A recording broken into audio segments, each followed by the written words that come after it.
traffic lang talaga dito, ano. Pag ganitong time, traffic So, siya. tama lang naman yung distance mo sa kanya. So, kita mo pa rin yung plate number niya. Medyo malapit na konti.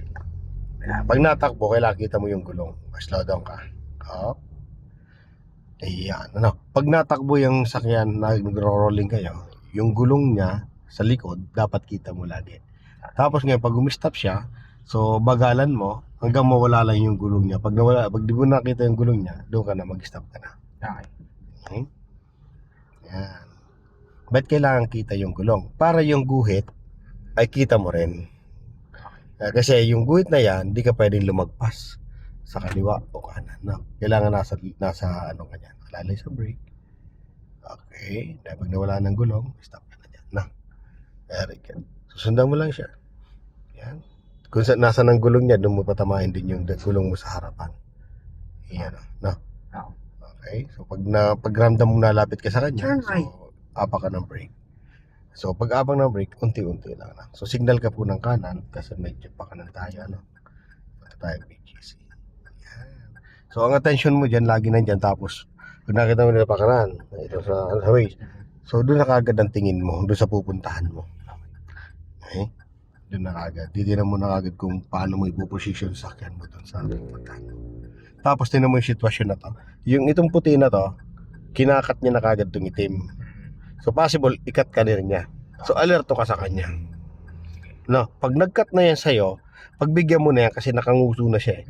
No choice na yan. Pag pinilit mo pa, yung sarili mo, pwede kayo magkasabitan. Diyan kaya nagkakasabitan yung mga driver kasi ayaw magbigayan. Okay? Yan ang mga possible. So tingnan mo ang galaw niya. Yan o. Nag-cut na, di ba? So pagbigyan mo na. Okay? So since napakanan tayo, so sige, sundan mo lang sila. Sige, galaw ka lang.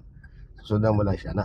So pag ramdam mong gumalaw sila, galaw ka rin. Pag ramdam mong hihinto, so posisyon ka agad sa brake. No? Ha? So alerto ka lagi sa brake. Tapos doon sa galaw ng nasa unahan mo. Ganun lang, ano? Yung nasa likuran mo, sila yung mag-a-adjust naman sa'yo. Kung anong gawin mong mali, a-adjust nila yon. Kasi pag hindi sila nakapag-adjust, babanggain ka, so sila yung pananagutan. So ngayon, ikaw ay pananagutan mo yung nasa harapan mo lang. Okay? So lahat ng mali dyan na gagawin mo ay hindi pwede. Lalagay sa brake. Ayan. So dito tayo dadaan sa maliit na ano. So kasi sa way, Sa kabila. sa kabila tayo. Okay. So doon sa may ano. So familiar ka na doon. Okay. Sunod ka lang sa akin. Okay. So dyan ka na sa ano, ha. Ayun. Yung mga kotse, no. Dito pala motor, no. Yan. Okay. Okay, go. Ayan, sundan mo na daw sila. Okay. In 200 meters, turn left onto Calayan Avenue. Head southeast on Dr. Jose P. Rizal Extension, R4, toward Rizal Overpass. Head south toward Jailside Road. Puntang BGC, no? Talaga dito magandang tayo. Talagang ano yan.